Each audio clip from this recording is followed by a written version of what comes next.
বৈষম্য বিরোধী ছাত্র আন্দোলন চলাকালে তারকাদের একটি পক্ষ ছাত্রদের পক্ষে অবস্থান নিয়েছিলেন, অন্যদিকে আন্দোলনের বিপক্ষে সরব ছিলেন অনেক তারকাই। ৫ আগস্ট আওয়ামী লীগ সরকার পতনের পর আলো আসবেই নামক হোয়াটসঅ্যাপ গ্রুপের বেশ কিছু স্ক্রিনশট ফাঁস হয়ে গেলে বেশ সমালোচনার মুখে পড়েন তারা। অনেকেই আবার গা ঢাকা দেন, কেউ কেউ পাড়ি জমান বিদেশেও।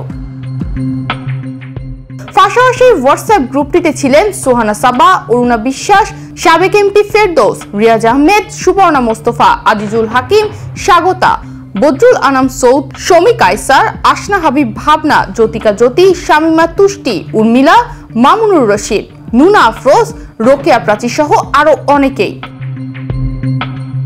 সরকার পতনের পর বেশ কিছুদিন তারা নীরব থাকলেও আলো আসবে গ্রুপের অনেক তারকাই এখন ধীরে ধীরে প্রকাশ্যে আসছেন।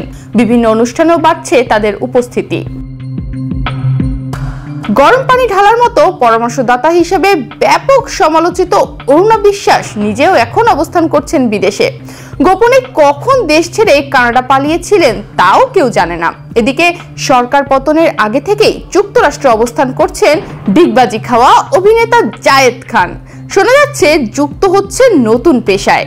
সেখানে সংবাদ মাধ্যমে জায়েদ খান নিজেই জানিয়েছেন, নিউ ইয়র্ক থেকে প্রকাশিত বাংলা সংবাদপত্র ঠিকানার সোশ্যাল মিডিয়ায় প্রথমবারের মতো উপস্থাপক হিসেবে দেখা যাবে এই ডিগবাজি নায়ককে। এদিকে সাবেক সংসদ সদস্য সুবর্ণা মোস্তফা দেশের বাইরে যেতে চাইলে বিমানবন্দরে তাকে আটকে দেয় পুলিশ। অপরদিকে সাবেক সংসদ সদস্য ও নায়ক ফেরদৌস কোথায় আছেন তা অবশ্যই স্পষ্ট নয়।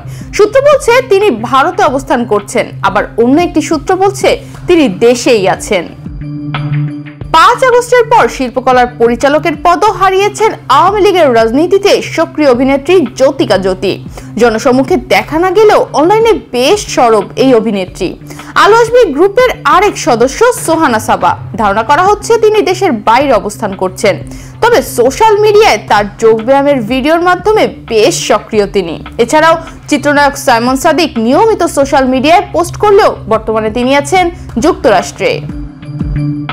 আজিজুল হাকিম বর্তমানে প্রকাশ্যেই আছেন। কিছুদিন আগে এক অ্যাওয়ার্ড অনুষ্ঠানেও তাকে দেখা গিয়েছিল। এদিকে জুলাই ঘটনার সময় আলো আসবে এই গ্রুপে থাকলেও আসনা হাবিব ভাবনা কোনো সক্রিয় ভূমিকা ছিল না, এমনটাই দাবি অভিনেত্রী।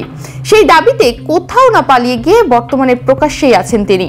এমনকি নিয়মিত সোশ্যাল মিডিয়ায় পোস্ট দেওয়া সহ বিভিন্ন অনুষ্ঠানে তার উপস্থিতিও দেখা যাচ্ছে।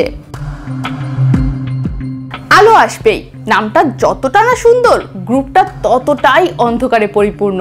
শেখ হাসিনার পতনের পর সেই মানুষগুলো হয় বিদেশে পালিয়ে গেছে, না হয় দেশেই বিভিন্ন অজুহাতে নিজেকে ভুক্তভোগী বলে বহাল তবিয়তে ঘুরে বেড়াচ্ছে।